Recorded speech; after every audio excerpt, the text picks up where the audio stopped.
रसूलुल्लाह सल्लल्लाहु अलैहि वसल्लम ने इरशाद फरमाया, मेरी उम्मत को माह रमज़ान में 5 नेमतें दी गई हैं कि मुझसे पहले किसी नबी को ना मिली। अव्वल ये कि जब रमज़ान की पहली रात होती है, अल्लाह अज़्ज़ व जल उनकी तरफ नज़र फरमाता है और जिसकी तरफ नज़र फरमाएगा उसे कभी अज़ाब ना करेगा। दूसरी ये कि शाम के वक़्त उनके मुँह की बू अल्लाह के नज़दीक मुश्क से ज़्यादा अच्छी है। तीसरी ये कि हर दिन और रात में फ़रिश्ते उनके लिए इस्तग़फ़ार करते हैं। चौथी ये कि अल्लाह अज़्ज़ व जल जन्नत को हुक्म फरमाता है कि मुस्तहिद हो जा और मेरे बंदों के लिए मज़य्यन हो जा।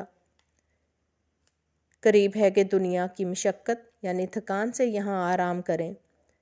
पाँचवीं ये कि जब आखिरत होती है तो इन सब को मग़फ़िरत फरमा दिया जाता है। किसी ने अर्ज़ की, क्या वो शब कदर है? फरमाया, नहीं। क्या तू नहीं देखता कि काम करने वाले काम करते हैं, जब काम से फ़ारग होते हैं उस वक़्त मज़दूरी पाते हैं। अल्लाह अज़्ज़ व जल रमज़ान में हर रोज़ 10 लाख को जहन्नम से आज़ाद फरमाता है और जब रमज़ान की 29वीं रात होती है तो महीने भर में जितने आज़ाद किए उनके मजमुआ के बराबर उसे एक रात में आज़ाद करता है।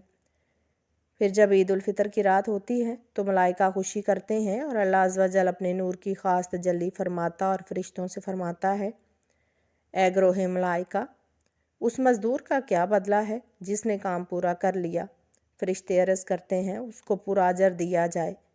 अल्लाह अज़्ज़ व जल फरमाता है, मैं तुम्हें गवाह करता हूँ कि मैंने उन सब को बख्श दिया।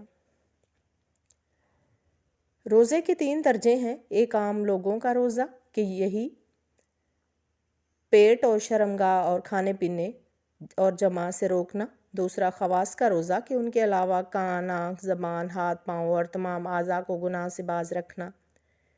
तीसरा ख़ासुल ख़ास का रोज़ा कि जमी माँ सवाए यानी अल्लाह ताला के सिवा कायनात की हर चीज़ से अपने आप को बिल्कुलिया जुदा करके सिर्फ़ उसी की तरफ मतवज्जा रहना।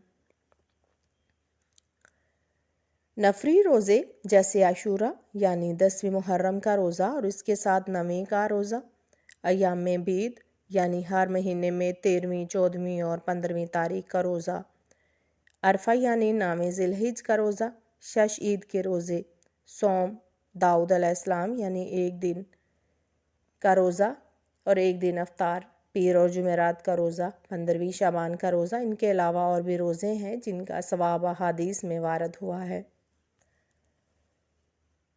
रोज़े के मुख्तलिफ असबाब हैं।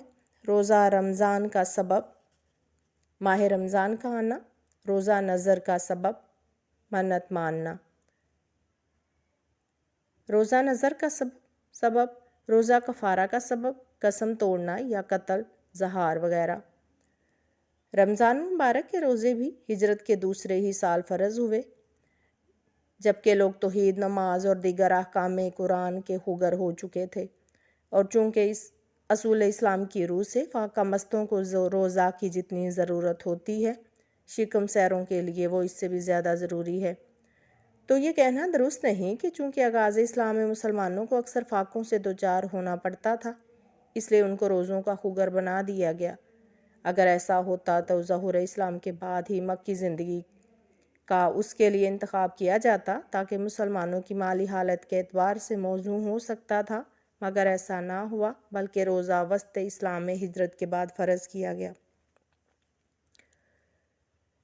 खुदा और उसका रसूल इसकी हिकमत को बेहतर जानते हैं। बज़ाहिर ये बात कही जा सकती है कि रमज़ान मुबारक का महीना कमरी हिसाब पर रखने में आम मुसलमानों को ये फ़ायदा पहुँचता है कि कमरी महीना अव्वल बदल कर आने से कुल दुनिया के मुसलमानों के लिए मसावात कायम कर देता है।